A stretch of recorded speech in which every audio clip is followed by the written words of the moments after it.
Bonjour à toutes et à tous, j'espère que vous allez bien. Dans ce nouveau tuto, on va apprendre à coder une matrice à l'aide de taille 8x8, c'est-à-dire 8 colonnes 8 lignes. Si vous êtes nouveau sur cette chaîne, n'oubliez surtout pas de vous abonner, de liker et de partager la vidéo. Donc voilà un peu en gros à quoi ça ressemble la fichière qu'on aura utilisé dans cette vidéo. Donc ici on a la représentation schématique. Donc on a 8 lignes ici et ce sont des lignes, c'est en anglais, row. Et ici, on a des colonnes qui varient donc de 1 jusqu'à 8. Donc, voilà en gros comment ça s'affiche. Donc, ici, comme on peut le constater, donc ça, c'est le symbole de la LED. C'est une diode électroluminescente. Donc, les colonnes ici sont négatives. Les colonnes sont négatives et les lignes sont positives.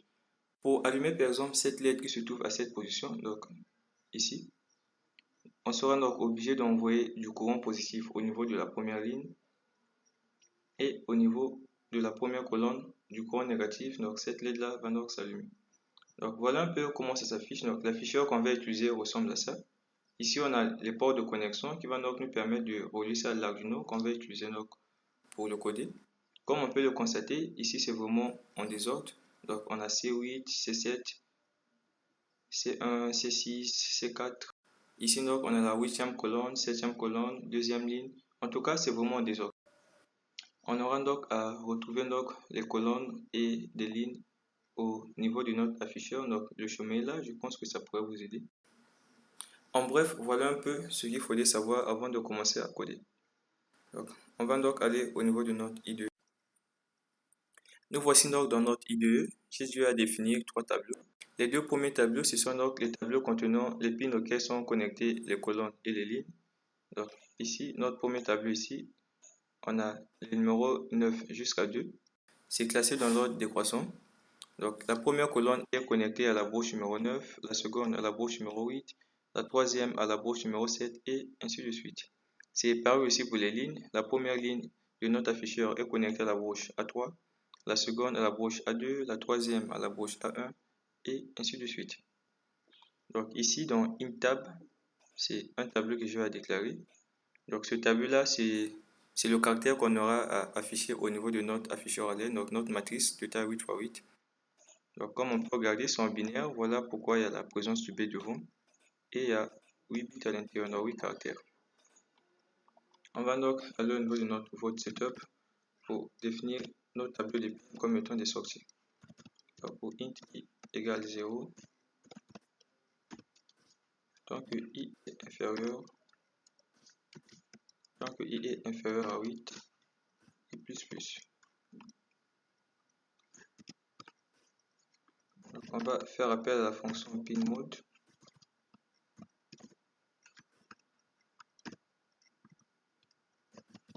On a pin column. Ce que je l'ai écrit comme ça, c'est bien ça. À l'intérieur, on met la variable i et on écrit output.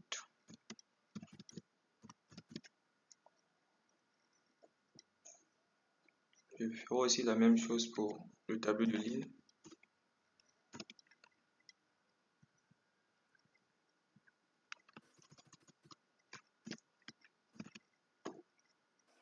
Alors, voilà tout ce qui contiendra notre vote setup.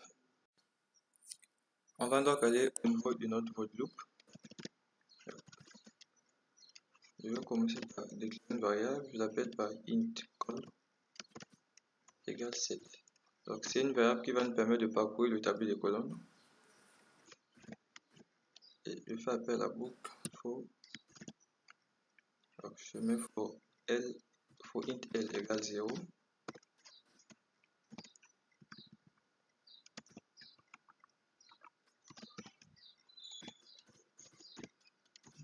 Tant que l est inférieur à 8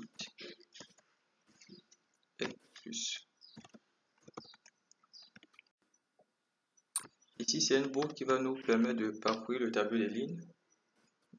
On fera donc appel à la fonction digital read plutôt.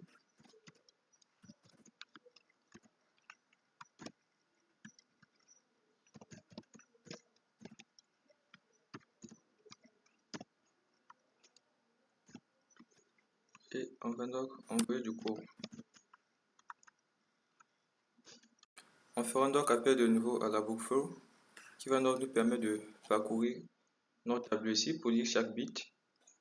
Donc la fonction bit_read quand on fera appel commence à lire les bits dans le sens inverse. Donc on a for int bit égale 0. Donc bit est inférieur à 8. On fera bit plus. On va mettre une condition à l'intérieur qui va nous permettre d'allumer ou non les colonnes. Donc on a bit read.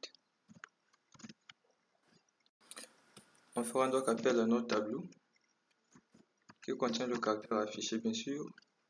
À l'intérieur on met L, la première ligne du tableau, et la position du bit à lire.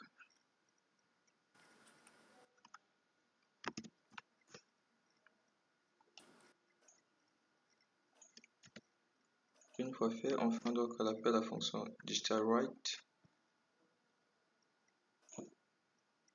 Cette fois-ci, au lieu de pin row, on va donc s'intéresser aux colonnes.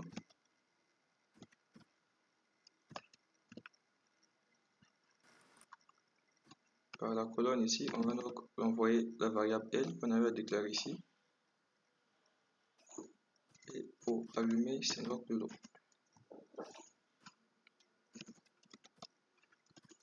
On va mettre une attente, delay microsecondes.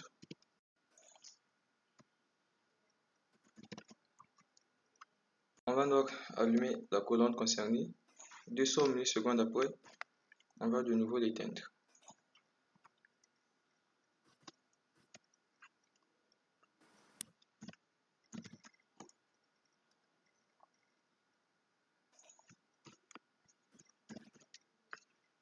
Sinon, on va éteindre. Donc, si la condition n'est pas vérifiée, on éteint donc la colonne concernée. On va donc décrémenter la variable call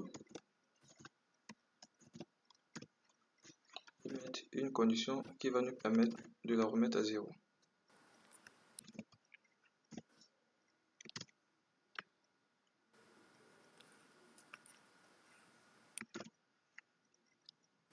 Si call est inférieur à 0,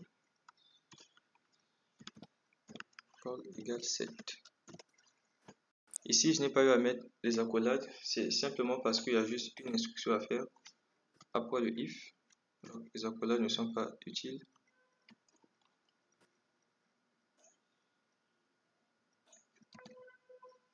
Éteindre la ligne qu'on a allumée tout au début.